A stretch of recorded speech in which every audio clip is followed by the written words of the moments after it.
के देशों में कोविड ने दे दी है दस्तक। जानिए कौन कौन से देश हैं शामिल।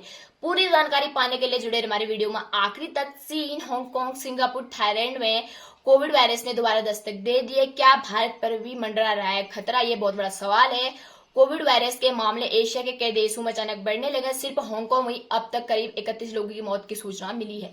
इसकी वजह से अस्पतालों में मरीजों की संख्या में काफी तेजी बढ़ने लगी है। साल 2020 के दौरान पूरी दुनिया को दहला देने वाले कोरोना महामारी ने एक बार फिर दस्तक दे दी है। एशिया के कई देशों जैसे हांगकांग, सिंगापुर और थाईलैंड में कोरोना के मामले में काफी तेजी बढ़ी है।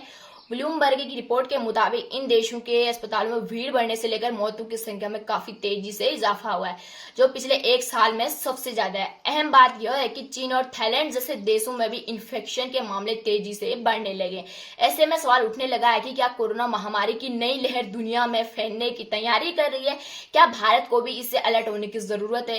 हांगकांग में सेंटर फॉर हेल्थ प्रोटेक्शन में कम्युनिकेशन डिजीज ब्रांड के हेड अल्बर्ट ओ ने बताया है कि हांगकांग में कोविड से संक्रमित मरीजों की संख्या में काफी तेजी हुई है। कोविड पॉजिटिव मरीजों की संख्या में पिछले एक साल में अपने हाईएस्ट लेवल पार किया है। इसके अलावा वायरस लोड के इजाफे से लेकर अस्पतालों में भीड़, गंभीर मामलों की संख्या और मौतों के मामले में भी काफी तेजी हुई है। 3 मई को खत्म हुए सप्ताह तक हांगकांग में कोविड-19 से मरने वालों की संख्या 31 दर्ज की गई है। नजर आने लगा है कोविड का असर। कोरोना महामारी के केस अचानक बढ़ने का असर आम जनजीवन पर पड़ने लगा है। मशहूर सिंगर ईशान सेन ने कोविड पॉजिटिव होने के बाद अपनी परफॉर्मेंस कैंसिल कर दी। जानकारी कॉन्सर्ट के आधिकारिक वेब पेज पर दिए गए बयान से सामने आई है। सिंगापुर की बात करें तो यहाँ कोविड-19 के केस में 28% का इजाफा हुआ है। मई के पहले सप्ताह में संक्रमित मरीजों की संख्या 14,200 के पार पहुंच चुकी है। वहीं इसी दौरान अस्पताल में भर्ती होने वालों की संख्या 30% से ज्यादा हो गई है। स्वास्थ्य विभाग के अधिकारियों का कहना है कि कमजोर इम्यूनिटी की वजह से कोरोना के मामलों में इजाफा हो रहा है। हालांकि उन्होंने कहा कि इस बात की पुष्टि दी है कि ऐसा कोई संकेत नहीं मिला है। इससे मौजूदा वेरिएंट पहले की तुलना में ज्यादा संकीर्ण या गंभीर है। बता दें कि बदलते मौसम में श्वसन संबंधी बीमारी के बीच कोरोना के मामले में यह उछाल चिंताजनक है। चीन में भी बढ़ रहे हैं मामले।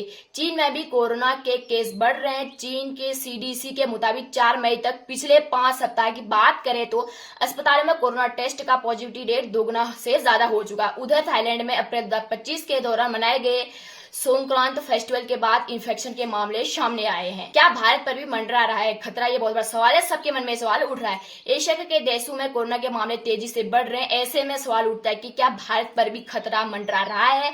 अगर आंकड़ों की बात गौर करें तो चिंता की कोई बात नहीं है। स्वास्थ्य एवं परिवार कल्याण मंत्रालय के आधिकारिक डैशबोर्ड के मुताबिक भारत में अब तक कोविड-19 के सिर्फ 93 मामले रिपोर्ट किए गए हैं। वहीं देश में कोरोना महामारी की नई लहर के कोई संकेत नहीं मिल रहे हैं। कैसे लगी आपको हमारी जानकारी? प्लीज कमेंट के माध्यम से जरूर बताएगा और हमारे चैनल को फॉलो और सब्सक्राइब करना बिल्कुल न भूलें। बेल आइकन दबाना बिल्कुल न भूलें ताकि समय समय पर हमारे वीडियो की नोटिफिकेशन आप तक पहुंचती रहे। धन्यवाद।